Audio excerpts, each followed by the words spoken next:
Hello বাচ্চারা, কেমন আছো? আজকে আবার চলে এসেছি তোমাদের জন্য একটা নতুন ভিডিও নিয়ে, যার টপিক হচ্ছে ফিজিক্যাল সায়েন্সের। তোমাদের যে কোশ্চেন পড়েছিল অনেকটাই টাফ ছিল, ঠিক আছে? সবাই বলছে স্যার খুব টাফ। আচ্ছা, দেখা যাক কত দূর কী টাফ। আমি তোমাদেরকে এটা ডিটেলসে আলোচনা করব, ডিটেলসে একদম পুরো। এমন নয় যে স্যার মুখের কথা বলে দিচ্ছি, নয়, আমি করে একদম দেখাবো তোমাদের। কোনো অঙ্ক যেগুলো থাকবে সেগুলোও তোমাদের করে দেখাবো। তো যাই হোক, চলো শুরু করা যাক। একটু মিলিয়ে নাও তোমরা, তোমাদের কতগুলো ঠিক হয়েছে। প্রথমে ফিজিক্যাল সায়েন্সের একটা জিনিস আসবো, কি ক্যাটাগরি 1, ঠিক আছে? চলো ক্যাটাগরি 1-এর প্রথম কোশ্চেনটা বলেছে যে নিম্নলিখিত যে সারণীটা রয়েছে বাম দিক আর ডান দিক মিলাতে বলেছে। চলো মিলাই। এখানে দেখো 1 মোল অ্যামোনিয়া সমান 17 গ্রাম, কিন্তু আমরা জানি 1 মোল অ্যামোনিয়া সমান 17 গ্রাম, 1 মোল সমান 17 গ্রাম। তাহলে এসি কোথায় আছে? এসি এটাতে আছে, ঠিক আছে? তাহলে এখানে কিন্তু মিলে গেল, তোমাকে কিন্তু বাকিগুলো দেখতে হবে না। ওকে, রাইট অ্যান্সার এটা হয়ে গেল। সেকেন্ডেরটা হচ্ছে কি বলেছে, কোনো একটি ভিআই মানে কি বলো তো? ভিআই মানে কি বলো, কমেন্টে জানাবে ভিআই মানে কি। এই লেখচিত্রের উপরে দেওয়া রয়েছে কি পদার্থটি কি, ঠিক আছে? ভিআই লেখচিত্র সবসময় এরকমই হয়, ঠিক আছে? ভিআইটা কি তোমরা বলবে, ঠিক আছে? আমি আর বলছি না, ওটা তোমরা জানো, ভালো করে বলবে। তো ভিআইটা সবসময় কি হয়, নন ওহমিক কন্ডাক্টর, অর্থাৎ অওহমীয় পরিবাহী যে হয়, পদার্থটা যে অওহমীয় পরিবাহী হয়, মানে পরিবাহী নয়, সেই কন্ডাক্টর নন ওহমিক কন্ডাক্টর হিসাবে কিন্তু যখন হয়, তখনই এরকমই একটা গ্রাফ হয়, ঠিক আছে? গ্রাফটা হয় ঠিক এরকম। মানে কি, অর্থাৎ এটা যখন বাড়ছে, বলবে কিটা বাড়ছে, ভিটা যখন বাড়ছে, তখন তার সঙ্গে আইটা কি হচ্ছে, আইটাও কিন্তু বাড়ছে, এবং একটা টাইমের পরে গিয়ে কিন্তু ওটা ফিক্সড হয়ে যাচ্ছে, ঠিক আছে? তাহলে ভি বাড়লে আই বাড়ে, ঠিক আছে? এটা হচ্ছে অঅহমীয় পরিবারে কিন্তু একটা সূত্র, ঠিক আছে? নেক্সট কোশ্চেন হচ্ছে কি, যখন কোনো বস্তু কণা গতি লাভ করে, তখন কি হয়? বস্তু যখন ত্বরণ থাকে, অর্থাৎ ধরো একটা বস্তু আছে, এই বস্তুটাকে আমি যখন ত্বরণ দিচ্ছি, মানে ঠেলছি আর কি। ত্বরণ দেওয়া মানে কি হয়, একদিকে ঠেলা। তখন এটা কি ধরনের বল প্রয়োগ করা হয়? প্রতিমিত বল প্রয়োগ করা হয় না, কারণ প্রতিমিত বল প্রয়োগ করলে বস্তু ত্বরণ হবে না, মানে বস্তুটা এগোবে না, ঠিক আছে? অপ্রতিমিত বল। আর মানে কি ব্যালেন্স, অপ্রতিমিত মানে ব্যালেন্স ফোর্স, মানে কি, ধরো আমি এদিকেও ঠেলছি আবার এদিকেও টানছি, তাহলে কি বস্তুটা এগোবে? মানে বস্তুটা এগোবে না। তাহলে না এগোলে তার কি ত্বরণ হবে? বস্তুটা যদি না এগো, তাহলে কি ত্বরণ হবে? না স্যার, ত্বরণ কিন্তু হবে না। তাহলে ত্বরণ কখন হবে? যখন আমি অপ্রতিমিত বল প্রয়োগ করব, অর্থাৎ আনব্যালেন্স ফোর্স প্রয়োগ করবো। আনব্যালেন্স মানে হচ্ছে এই এই একটা ধরো বস্তু রয়েছে, এই মানে মেঝের উপরে, আমি ধরো এই দিক থেকে একটা বল প্রয়োগ করছি, কিংবা এই দিক থেকে যে কোনো একদিকে আমি বল প্রয়োগ করছি, কিংবা এই দিক থেকে যদি কোনো একদিকে যদি আমি বল প্রয়োগ করি, বস্তুটা কিন্তু কী হবে, মুভমেন্ট করবে।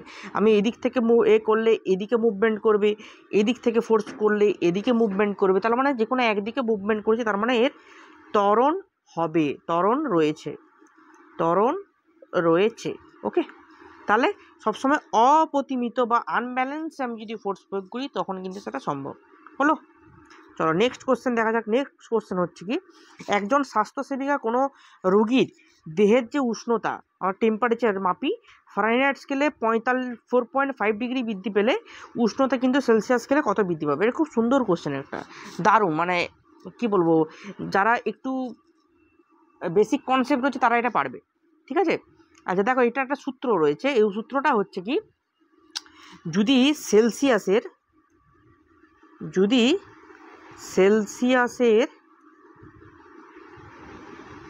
100 ঘর যদি বৃদ্ধি পায়, ধরো সেলসিয়াসের 100 ঘর বৃদ্ধি পেল, তাহলে ফারেনহাইটের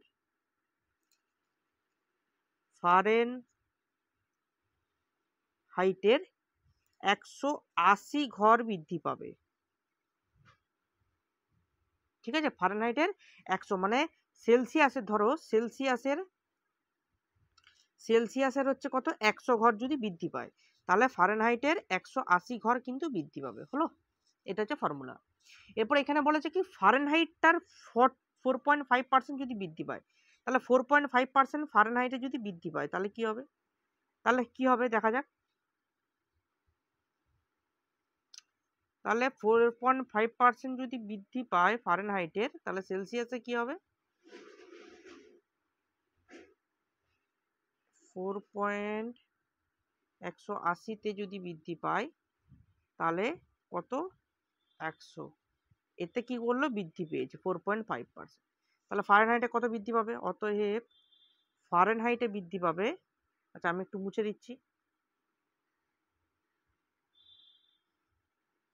তাহলে কি হলো আমাদের সেলসিয়াসের সঙ্গে 100 গুণ হলো into 4.5 divided by 180 is equal to Fahrenheit. হলো? বুঝতে পেরেছো?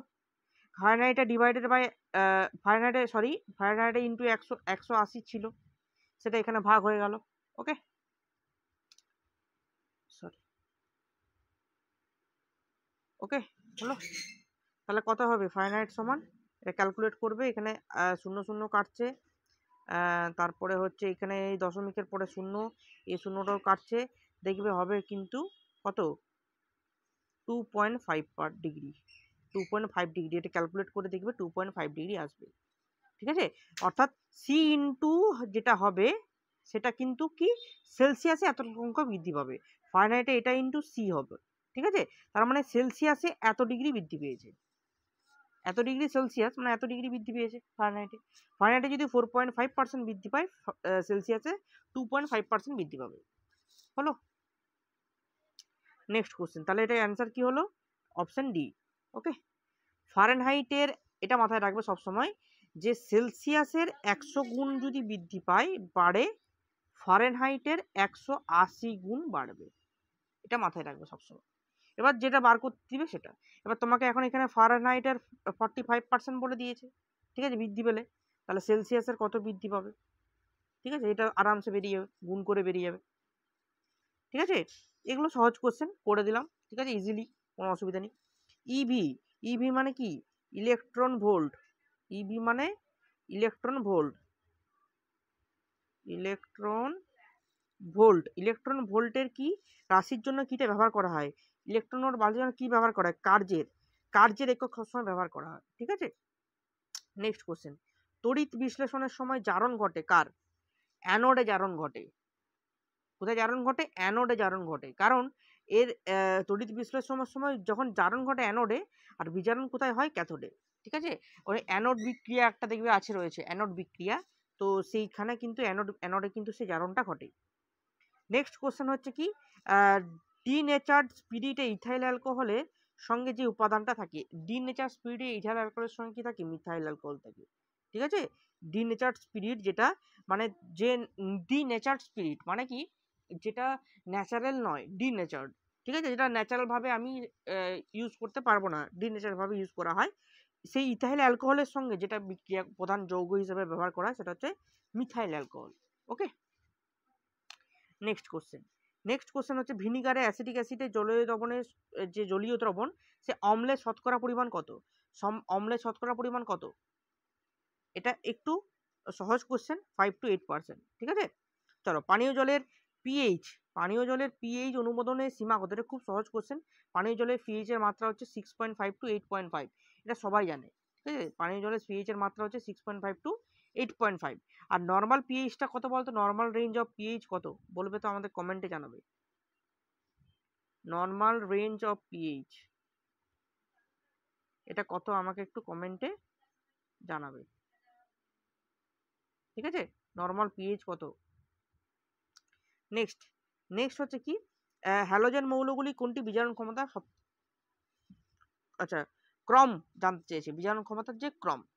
আচ্ছা, বিজারণ ক্ষমতার যে ক্রমটা হয় কিভাবে হয় বলো তো? ফ্লুরিন, তারপরে ক্লোরিন, ব্রোমিন, আয়োডিন, এটা কত নাম্বার শ্রেণীতে আছে আমাকে একটু কমেন্ট করে জানাবে। এই ফ্লুরিন, ক্লোরিন, ব্রোমিন, আয়োডিন পর্যায় সারণী কত নাম্বার শ্রেণীতে আছে আমাকে একটু কমেন্ট করে জানাবে। এই ফ্লুরিন, ক্লোরিন, ব্রোমিন, আয়োডিন যেটা, এটার এই জারণ বিজারণ ব্যাপারটা কি স্যার? এই জারণ বিজারণ ব্যাপারটা হচ্ছে যখন বিজারণ মানে কি? বিজারণ মানে কোনো একটা ইলেকট্রনকে কি হচ্ছে? গ্রহণ করে নিচ্ছে, যার ফলে M+ হয়ে যাচ্ছে। কোনো একটা ইলেকট্রন যখন এর মাথায় একটা ইলেকট্রন রয়েছে যেভাবে সেটা যখন মাইনাস করে দিচ্ছে তখন এম প্লাস হয়ে যাচ্ছে। আর জারণ কখন হয়? যখন সেই ইলেকট্রনটাকে গ্রহণ করে এম মাইনাসে পরিণত হয়, এটা হচ্ছে জারণ, এটা হচ্ছে বিজারণ। ঠিক আছে? তো কি হয়, এই যে ফ্লুরিন, ক্লোরিন, ব্রোমিন, আয়োডিন, যে ফ্লুরিন, ক্লোরিন, ব্রোমিন, আয়োডিন উপর থেকে যখন নিচের দিকে আসবো, উপর থেকে যখন নিচের দিকে আসবো তখন কি হয়, এই যে বিজারণ যে ক্ষমতাটা যেটা বললাম, এই যে বিজারণ ক্ষমতা হ্রাস পায়, বিজারণ যে ক্ষমতাটা হ্রাস পায়, তাহলে স্যার কি হবে? এই সরি ভুল বললাম, সরি সরি একটু ভুল বলেছি আমি। বিজারণ ক্ষমতা বৃদ্ধি পায় আর জারণ ক্ষমতা হ্রাস পায়। জারণ ক্ষমতা হ্রাস পায়, উল্টাটা হয়, মানে বিজারণ ক্ষমতা বৃদ্ধি পায়, জারণ ক্ষমতা হ্রাস পায়, একটাই মনে রাখবে বিজারণ ক্ষমতাটা, তাহলে উল্টোটা আরামসে মনে থাকবে। ওকে, তাহলে বিজারণ ক্ষমতা বৃদ্ধি পায়, জারণ ক্ষমতা হ্রাস পায়। ওকে, তাহলে ফ্লুরিন, ক্লোরিন, ব্রোমিন, আয়োডিন তার মধ্যে বিজারণ ক্ষমতা সব থেকে কি বললাম বৃদ্ধি পায়, তাহলে নিচ থেকে উপর দিকে গেলে আস্তে আস্তে কি হচ্ছে, বৃদ্ধি পাচ্ছে। তাহলে সব থেকে কার বেশি? আয়োডিন, তারপরে ব্রোমিন, তারপরে ক্লোরিন, তারপরে ফ্লোরিন, নিচ থেকে উপর দিকে যাচ্ছে কি বৃদ্ধি পাচ্ছে আস্তে আস্তে। তাহলে সব থেকে এটা হচ্ছে আয়োডিনের বেশি, তারপরে ব্রোমিন, ক্লোরিন, তারপর ফ্লোরিন। তাহলে অপশন কোনটা সঠিক হবে? অপশন সি হচ্ছে রাইট অ্যান্সার। ওকে, আচ্ছা, তারপরে নেক্সট হচ্ছে এই যে কোনো একটি বস্তুকে 10 সেন্টিমিটার ফোকাস দৈর্ঘ্যে অবতল দর্পণে 20 সেন্টিমিটার দূরত্বে রাখা হলে, কাকে রাখা হলো? বস্তুটাকে। বস্তুটাকে 20 সেন্টিমিটার দূরে রাখা হলে প্রতিবিম্বের সাইজ কিরকম হবে? আচ্ছা, প্রতিবিম্বের সাইজ, বস্তুর সাইজ, এটা কিন্তু অবতল দর্পণ বলেছে। ঠিক আছে, অবতল দর্পণের ক্ষেত্রে কি হয়, যদি এটা একটা, ধরো এটা একটা অবতল দর্পণ, ঠিক আছে, এটা একটা যদি অবতল দর্পণ হয়, এর যে ফোকাস বিন্দুটা কোথায়? এফ এখানে রয়েছে। ওকে, ক্লিয়ার? এবার বলছে তার থেকে ডবল হয়, 2f এখানে, এটা কি 2f, এটা যদি 10 হয়, এটা হচ্ছে কত? 20। এখানে আমার বস্তুটা রয়েছে, এটা কি আমার বস্তু, এটা আমার বস্তু রয়েছে, এইখানে আমার বস্তুটা কত রয়েছে? 20 সেন্টিমিটার দূরে রয়েছে। ওকে, এখান থেকে আমাকে এই যে ডিস্টেন্স, তাহলে কত? 20। তাহলে এটা কি, এই টোটালটা হচ্ছে কি ইউ, ইউটা হচ্ছে আমার 20, -20 হবে, যেহেতু এটা দর্পণের অবতল দর্পণ বলেছে, দর্পণ ব্যাক সাইডে হচ্ছে বলে এটা -20 হবে। হলো, তাহলে আমি যে সূত্রটা জানি, 1/v = 1/u + 1/f। তাহলে 1/v = 1/u, ইউটা কত আছে? -20, কারণ পিছন দিক থেকে হচ্ছে বলে, প্লাস ফোকাস লেন্থটা কত আছে? -10, এই যে 1/-10। আচ্ছা, এখানে জায়গা নেই। আচ্ছা, তাহলে কি হচ্ছে? 1/v = 1/u + 1/f। তাহলে 1/-20 + 1/-10 হলো। এটা তুমি হিসাব করবে, তাহলে ভি এর মান বেরোবে দেখবে -20 সেন্টিমিটার। তার মানে কি, বস্তুর দূরত্বের কি হলো? সমান হলো। 20 সেন্টিমিটার যা ছিল, আর বস্তুর দূরত্ব 20 সেন্টিমিটার ছিল। এই যে বস্তুর দূরত্ব আমার কত ছিল? এখানে বস্তুর দূরত্ব 20 সেন্টিমিটার ছিল, তাহলে বস্তুর দূরত্ব যা হলো, প্রতিবিম্বের দূরত্ব তাই হলো। ঠিক আছে, তাহলে আমার অ্যান্সার কিন্তু কি হবে? বস্তুর দূরত্ব প্রতিবিম্ব দূরত্ব সমান, মানে এইটা বস্তুর সাইজের সমান। ঠিক আছে, তার মানে আমি যদি একটু বলি, প্রতিবিম্বটা তাহলে কোথায় গঠন হবে? প্রতিবিম্বটা তাহলে কোথায় গঠন হবে? প্রতিবিম্বটা এই যে যদি বস্তু হয়, এখান থেকে যাবে, দিয়ে এখানে যেহেতু এটা ফোকাস লেন্থ ছিল, এখান দিকে প্রতিবিম্বটা গঠন হবে। কোথায় হবে? একদম বস্তুর ঠিক নিচের দিকে, এরকম ভাবে এখানে গঠন হবে। ওকে, বুঝতে পারলে? এখানে গঠন হলো, তাহলে প্রতিবিম্বের ঠিক নিচে হলো। ওকে, চলো নেক্সট হচ্ছে কি, নিম্নলিখিত কোনটি অ্যাম্পিয়ারকে প্রকাশ করে? আচ্ছা, অ্যাম্পিয়ার সমান আমরা জানি Q/T। কিউ এর হচ্ছে কি, কিউ হচ্ছে সি, আর টাইম হচ্ছে কি সেকেন্ড। ঠিক আছে, কুলম পার সেকেন্ড। তাহলে কুলম পার সেকেন্ড যদি হয়, তাহলে কুলম আর সেকেন্ডটা যেহেতু উপর দিকে উঠে গেলে কি হয়? S-1 হয়ে যায়। যখন এই এসটা উপর দিকে উঠে যায়, এসটা নিচে থাকে, এসটাকে যখন আমি গুণ করে উপরে তুলবো তখন কি হয়? উপরে -1 হয়ে যায়। হলো, তাহলে এটা কোথায় আছে দেখো, CS মাইনাস ওয়ান, এই যে CS মাইনাস ওয়ান, এটাই অ্যান্সার হলো। আচ্ছা নেক্সট কোশ্চেন বলেছে 50 আচ্ছা আনুমানিক মেঝের উপরে একটা 50 কেজির একটা ব্লককে রাখা হয়েছে, ব্লকটির উপর ক্রিয়াশীল প্রতিক্রিয়া কত। দেখো এটা খুব সহজ কোশ্চেন, একটা খুবই সহজ। এখানে একটা বস্তু রেখেছো, বস্তুটা যখন যে কোনো তুমি মেঝের উপরে কোনো বস্তু রাখলে সবসময় তার যে mg মানে মাস, ভরবেগ যাকে বলা হয়, ভর ইন্টু বেগ, ভরবেগটা সবসময় নিচের দিকে কাজ করে। নিচের দিকে কেন কাজ করে? কারণ এখানে আমরা অভিকর্ষ থাকি, এদিকে নিচের দিকে তো আমাদের অভিকর্ষ থাকে, জানো সবাই। আমরা ওই জন্য দাঁড়িয়ে হাঁটা চলা করতে গিয়ে নিচের দিকে ফোর্স কাজ করে। তো এমজিটা উপরে কাজ করে, ফোর্সটা কোন দিকে কাজ করে? ফোর্সটা উপর দিকে কাজ করে, ফোর্সটা উপর দিকে কাজ করে, এমজিটা আমাদের ভরবেগটা নিচের দিকে কাজ করে। ঠিক আছে, তাহলে সূত্রটা কি? এফ সমান এমজি। এম এখানে কত? 50, জি কত? 10 বলে দিয়েছে, এই যে জি 10 বলে দিয়েছে, তাহলে কত? 50 নিউটন। কত কাজ করবে? ফোর্স কত কাজ করবে? 5500 নিউটন। ওকে, তাহলে কোন অ্যান্সারটা সঠিক? সি অ্যান্সারটা সঠিক হলো। খুব সহজ কোশ্চেন এগুলো, কিন্তু দেখো এগুলো হ্যাঁ করলে সহজ, তুমি যখন প্র্যাকটিস করবে তখনই সহজ, না হলে কিন্তু সহজ নয়। ঠিক আছে, তোমাকে কিন্তু প্র্যাকটিস করতে হবে, রেগুলার প্র্যাকটিস করতে হবে। চলো নেক্সট কোশ্চেন তাহলে কি আছে, নিচের কোন আয়নটি ইলেকট্রন বিন্যাস হিলিয়ামের মতন? হিলিয়ামের মতন কোন ইলেকট্রন বিন্যাস? আচ্ছা হিলিয়ামের ইলেকট্রন বিন্যাস কত? আমরা জানি 2। এবারে হিলিয়ামের ইলেকট্রন বিন্যাসের মতন কার হবে? দেখো এখানে লিথিয়াম, আমি যদি ধরি লিথিয়াম ইলেকট্রন বিন্যাস কত? 3, তাই তো? লিথিয়াম ইলেকট্রন বিন্যাস কত? 3। তাহলে একটা বাদ দিতে হবে, একটা বাদ দিলে মানে একটা ইলেকট্রনকে বের করে দিতে হবে। একটা ইলেকট্রন যদি বেরিয়ে যায় তাহলে কি হবে? Li প্লাস হয়ে যাবে, এই মাত্র বললাম বিজারণের ক্ষেত্রে। তাহলে কোনটা হবে? এ অ্যান্সারটা সঠিক, Li প্লাস। ঠিক আছে, Na প্লাসও হবে না, Li2 প্লাসও হবে না। Li2 প্লাস হয়ে গেলে কিন্তু ওটার যে জারণ ক্ষমতা 1 হয়ে যাবে, আর আমাকে এখানে একটা বার করতে হবে ইলেকট্রন সংখ্যাটা। ঠিক আছে, আমি যদি দুটো বার করি তাহলে এর যে তোমার ইলেকট্রন বিন্যাসটা কি হবে? 1 হয়ে যাবে। তাহলে হিলিয়ামের মতন কি হবে? হবে না, হিলিয়ামের মতন হবে না হলো। খুব সহজ কোশ্চেন। নেক্সট বলে যে শীতল ও লঘু নাইট্রিক অ্যাসিডে কেবলমাত্র ধাতবের বিক্রিয়া হাইড্রোজেন গ্যাস উৎপন্ন হয়, H2 উৎপন্ন হয়। সেই ধাতুটি হলো কি? সেই ধাতুটা কি? সেই ধাতুটা হচ্ছে এমজি। এমজির সঙ্গে কিন্তু বিক্রিয়া করলে H2 গ্যাস উৎপন্ন হয়। ঠিক আছে, ম্যাগনেসিয়ামের সঙ্গে বিক্রিয়া করলে। আচ্ছা এটা হচ্ছে ক্যাটাগরি 2 এর ক্ষেত্রে। এবার এবছর যেটা করেছে সেটা হচ্ছে একদম অনলি ওয়ান ইজ কারেক্ট, একটাই কারেক্ট বলে দিয়েছে। ঠিক আছে, এখানে কিন্তু দুটো কারেক্ট নয় বা ওয়ান মোর দ্যান কারেক্ট, এটাও কিন্তু নয়, একটি অ্যান্সার কারেক্ট এবং কোনো নেগেটিভ মার্কিং নেই। একটা পেলেই কিন্তু তুমি 2 নাম্বার পাবে। অনেকে এটা ভুল করেছো দেখোনি, তো এগুলো হচ্ছে ট্র্যাপ ফেলা আর কি। তো সবসময় এই জিনিসগুলো একটু লক্ষ্য করবে পরীক্ষা দিতে যাওয়ার সময়, বা পরীক্ষাতে যখন বসবে এই জিনিসগুলো, এই ট্র্যাপগুলোতে পা দিও না। বায়োলজিতে যেমন একটা ট্র্যাপ কোশ্চেন দিয়েছিল, ফিজিক্সে এরকম একটা ট্র্যাপ কোশ্চেন দিয়ে দিয়েছে। ঠিক আছে, জাস্ট উপরে লিখে দিয়েছে, অনেকেই নোটিস করেনি, অনেকেই 90% ছেলে মেয়েই নোটিস করেনি, 90% ছেলে মেয়ে এগুলো নোটিস করবে। হ্যাঁ, আচ্ছা শব্দ তরঙ্গ কি ধরনের? আচ্ছা শব্দ তরঙ্গ কি ধরনের একটি, কি প্রকার একটা অনুদৈর্ঘ্য স্থিতিস্থাপক তরঙ্গ? কি অনুদৈর্ঘ্য স্থিতিস্থাপক তরঙ্গ? সব তরঙ্গ। ঠিক আছে, আর তির্যক তরঙ্গ, এটা স্থিতিস্থাপক তরঙ্গ কি বলতো? তির্যক স্থিতিস্থাপক তরঙ্গ হচ্ছে আলোক তরঙ্গ।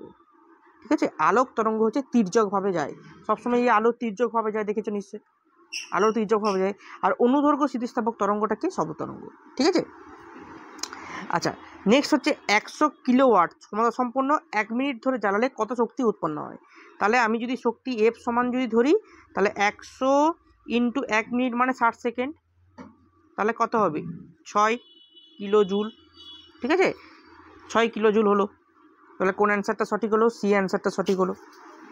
নেক্সট, কোনো গাড়ি 5 মিটার পার সেকেন্ড স্কোয়ার ত্বরণ সহ গেলে, 5 metre per second square acceleration সহ গেলে ওই গাড়ির জুড়ে তার ত্বরণ কত হবে? দেখো পুরো গাড়ি জুড়ে বলেছে, কিন্তু অন্য গাড়ি বা পাশ দিকে গাড়ির কথা বলেনি। যে গাড়িতে যাচ্ছে ওই গাড়ি যদি অনুরূপভাবে একটি গাড়ি যদি আমি জুড়ে দিই, ধরো এই একটা গাড়ি রয়েছে, তার সঙ্গে আমি আরেকটা গাড়ি জুড়ে দিলাম পাশাপাশি, এই একটা গাড়ি তার পাশে আরেকটা গাড়ি আমি জুড়ে দিলাম, তাহলে এর যে ভর, এর যে এমটা ছিল সেটা কি হবে? 2m হয়ে যাবে কি না? এর যে ভরটা ছিল 2m হবে, এম ছিল একটা এম যোগ হলো, তাহলে 2m হয়ে গেল। তাহলে এর সূত্রটা কি? সূত্রটা হচ্ছে F/2m, তাহলে ছিল 5/2 মানে 2.5। 2.5 হচ্ছে অ্যান্সার, 2.5 মিটার স্কোয়ার। 5 ছিল, তার থেকে আরও একটা মাস যোগ করে দিলাম। এটা একটা মাসের ক্ষেত্রে বলেছে। দেখো এটা এটা দেখো কোনো গাড়ি, মানে একটি গাড়ির ক্ষেত্রে বলেছে, একটি গাড়ি, তার সঙ্গে আমি আরেকটা গাড়ি যোগ করে দিলাম, তাহলে সেটা কি হবে? 5/2 সমান 2.5 মিটার পার সেকেন্ড স্কোয়ার। ওকে, চলো নেক্সট কোশ্চেন। লিন তাপ রাশিটির মাত্রিয় সংকেত কি? লিন তাপের ক্ষেত্রে মাত্রিয় সংকেত কি হয়? আচ্ছা, লিন তাপের ক্ষেত্রে কি হয়? তাপ বাই ভর, এটা হয়। তাপ মানে কি স্যার? তাপ মানে এখানে কিউ বাই ভর মানে কি এম। কিউ মানে কি স্যার? কিউ এর যে ফর্মুলাটা হয়, কিউ এর যে মাত্রিয় সংকেতটা হয় ml²T⁻²-2, এটা কিউ এর ক্ষেত্রে মানে তাপের ক্ষেত্রে মাত্রিয় সংকেত। আর নিচে এম আছে, তাহলে এম হয়ে গেল। সবসময় এটা থার্ড ব্র্যাকেটের মধ্যে রাখতে হয়, ঠিক আছে? তাহলে এম কেটে গেল, তাহলে কি পড়ে রইলো? L²T⁻²। তাহলে কোন অ্যান্সারটা সঠিক হবে? L²T⁻²A হলো। দেখো মিলে গেল। আমি কিন্তু পুরো ডিটেলসে করাচ্ছি তোমাদের সুবিধা হয়, ঠিক আছে? এবং লাস্ট কোশ্চেন কি আছে? ইউরেনিয়ামের একটা ভর সংখ্যা আর পারমাণবিক সংখ্যা দিয়ে দিয়েছে, এবং সেখান থেকে একটা আলফা কণা যদি বেরিয়ে যায়, মনে রাখবে সবসময় আলফা কণা যদি বেরিয়ে যায় কোনোভাবে, তখন ভর সংখ্যা থেকে 4 বিয়োগ করতে হয়, আর পারমাণবিক সংখ্যা থেকে 2 বিয়োগ করতে হয়। 4 বিয়োগ করতে হয় ভর সংখ্যা থেকে, পারমাণবিক সংখ্যা থেকে 2 বিয়োগ করতে হয়। ওরে, তাহলে কি আছে এখানে দেখো লেখা আছে 92U238। তাহলে এটা কি? উপরেরটা হচ্ছে কি? উপরেরটা ভর সংখ্যা, আর নিচেরটা কি? নিচেরটা হচ্ছে পারমাণবিক, বা বলতে পারো প্রোটন সংখ্যা। পারমাণবিক সংখ্যাও বলে, অনেক সময় প্রোটন সংখ্যাও বলা হয়, প্রোটন সংখ্যা, ঠিক আছে? আর নিউট্রনটা হচ্ছে কি? নিউট্রনটা হচ্ছে এই ভর সংখ্যা মাইনাস প্রোটন সংখ্যা, সেটা হচ্ছে নিউট্রন সংখ্যা, ঠিক আছে? যাই হোক, ওটা আমাদের এখন চাইনি, তাহলে ওটা এখন ভেবে লাভ নেই। আমাদেরকে চেয়েছে যদি আলফা কণা বেরিয়ে যায়, তাহলে এখান থেকে 238 থেকে কি হবে? 234 হবে, কারণ 4 বিয়োগ হবে উপর থেকে, নিচ থেকে 2 বিয়োগ হবে, আর নিচে কি হবে? 90। তাহলে 234 আর 90 দেখো কোথায় আছে? 234 আর 90, এই যে 234 আর 90, রাইট অ্যান্সার, ঠিক আছে? কেমন লাগলো বলবে। ফিজিক্স তোমাদেরকে আমি দেখাই নি কোনোদিনও, ঠিক আছে? আজকে থেকে দেখা দিয়ে শুরু করছি, ঠিক আছে? ফিজিক্সের সলিউশন অনেকেই চাইছো যে ফিজিক্সের সলিউশন চাই, সঠিক সলিউশন নিয়ে আসুন। তো যাই হোক, দিলাম। কেমন লাগলো বলবে। আর যদি কোনো কাউন্সিলিং রিলেটেড কোনো কোয়ারি থাকে 9064476305 এই নাম্বারে হোয়াটসঅ্যাপ করবে। আর আমি এই গ্রুপের নিচে আমি টেলিগ্রামের লিঙ্ক দিয়ে দিচ্ছি, সেখানে আজকে 8টা থেকে ক্লাস হবে, 8 PM থেকে কাউন্সিলিং রিলেটেড ক্লাস শুরু হবে, ঠিক আছে? Free of cost, totally free of কস্টে ক্লাস শুরু হবে। তো যদি দরকার মনে হয় অবশ্যই জয়েন হয়ে যেতে পারো। আর এতক্ষণ ভিডিওটা যে দেখে থাকো এবং কত নাম্বার এসছে ফিজিক্সের ক্ষেত্রে জেনে আমাকে জানিও, ঠিক আছে? যেগুলো বললাম 100%, 100% আশা করি এর অন্যথা কিছু হবে না, এটাই অ্যান্সার থাকবে, ঠিক আছে? ফিজিক্সের কোশ্চেন একটু টাফ রেখেছে অবশ্যই, বাট যখন আমি তোমাদেরকে ফিজিক্স নিয়ে পড়াবো তখন এইরকম রিলেটেডই কিছু কোশ্চেন আসবে, দেখে নিও। ওকে, চলো আজকে এই অবধি, আবার দেখা হচ্ছে নতুন একটা ভিডিও নিয়ে। নমস্কার।